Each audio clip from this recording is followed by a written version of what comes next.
20 डिसेंबर 2025. हो सर. आणखीन 10 दिवस थंडीच आहे. हो. तर आता 21, 20, 21, 22 2-3 दिवस थोडं ढगाळ वातावरण येईल. हां, हां, हां, हां. पण तरी पण थंडीच राहील. हो का? समजा सर मग आपल्याला 21, 22 आणि 23 तारखेला ढगाळ वातावरण पाहायला मिळेल परत. हो, पण थंडी राहील. हो का? परंतु त्याच्यामध्ये थंडी राहणार. हो.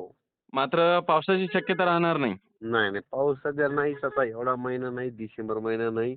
हो का?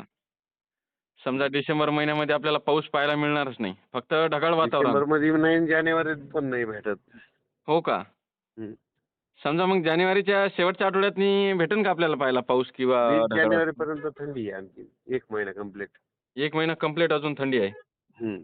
हां, हां. समजा आपल्याला 1 महिना अजून म्हणजे इथून फक्त असं साधारणच वातावरण आपल्याला पाहायला दिसेल. म्हणजे थंडी, ऊन. बरं सर मग ते समोर? नंतर पुन्हा 22 फेब्रुवारी 10 मार्च एकदा ते वातावरण खराब होतंय. हो का? हं. हां, हां. त्याच्यामध्ये गारपीट होत असते वाटतं. तुम्ही सांगितलं होतं हां, ते मागच्या असते रिपोर्टिंगमध्ये. दरवर्षी असते ती तेवढी 20 दिवसामध्ये भाग बदलून परत हो का? आपल्या महाराष्ट्रात कुठं ना कुठं काही भाग समजा 5-6 विभाग आहेत ना, त्याच्यापैकी एका विभागात येते ती. हो, हो. बरोबर आहे. बरोबर आहे सर. मग सर आता हे ढगाळ वातावरण कोणकोणत्या जिल्ह्यामध्ये आपल्याला पाहायला मिळेल? सातारा, सांगली, सोलापूर हां. इकडं पश्चिम महाराष्ट्राकडं, इकडं उत्तर महाराष्ट्राकडं. हां, हां, हां. समजा आपल्याला याच भागातनी ढगाळ वातावरण पाहायला मिळेल. पश्चिम महाराष्ट्र आणि उत्तर महाराष्ट्र. हो का? लय जास्त नाही असं कोणीच ढग दिसतील थोडी अशी कुठेतरी. हो समजा जास्त राहणार नाही. फक्त साधारण ढगाळ वातावरण राहण्याची शक्यता एखादं आहे. असे म्हणजे ढग दिसतील असे निघालेले कुठेतरी तसे. हो का? हं, हां, हां, हां. हं. बरं सर आता बऱ्याचशा माध्यमातून असं सांगण्यात येतं की 2026 मध्ये दुष्काळ आहे. परंतु तुम्ही सरासरी पाऊस दुष्काळ नाही. सांगितलेला आहे. फक्त पाऊस कमी आहे, दुष्काळ नाही. हो का? पाऊस कमी आहे तर मी ते 1 वर्षापासून सांगतो ना. हो, हो, हो. बरोबर आहे. सरासरी इतकाच पाऊस पडणार आहे म्हणजे लोकांच्या आणखी लक्षातच येईन सरासरी इतका म्हणजे कसं हां. दरवर्षी जसा पाऊस पडतोय ना समजा हां, हां. उदाहरण सांगतो तुमचा कोणता जिल्हा आहे? वाशिम जिल्हा येते का? हो, हो. बरोबर. वाशिम जिल्ह्यात दरवर्षी 650 मिलीमीटर पाऊस पडतोय. हो. पिकं चांगली येतात. बरोबर. त्याच्यात मधात 1-2 वेळेस उघड द्या म्हणजे थोडी हो. ताण देतंय. बरोबर. मग तसा पाऊस पडणार आहे. हां, पण हां. पिकं चांगली येणार आहे.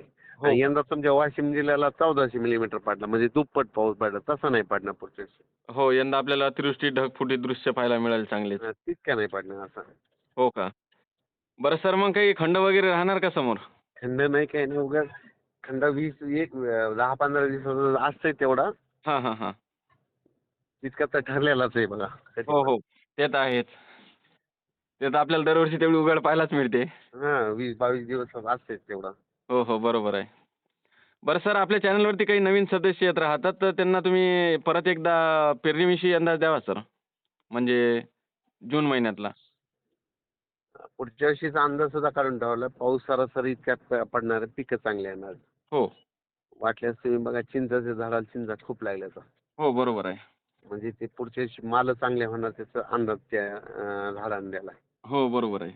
आणि उन्हाळ्यामध्ये काय होईना मेच्या शेवटच्या आठवड्यात हां. अवकाळी येईल. हां, हां, हां. म्हणजे 27-28 मेला. 27-28 मेला समजा. आणि 6-7 जूनला एक पाऊस पडेल महाराष्ट्रात काही भागात पडेल. हां. काही लोकांच्या लागवडी होतील कापसाच्या. हो, बरोबर आहे. 16-17ला पडेल त्याच्यात पुन्हा आणखीन जवळपास 30-40% लोकांच्या होतील. हो, हो, हो. आणि 21 जून ते 29 पर्यंत त्याच्यात जवळपास 70-80% लोकांच्या होतील. हो, बरोबर आहे आणि सर. त्याच्यातून 10-20% उरलेले मग 10 जुलै ते 15 जुलैमध्ये जाणार. हां, हां, हां, हां. हो का?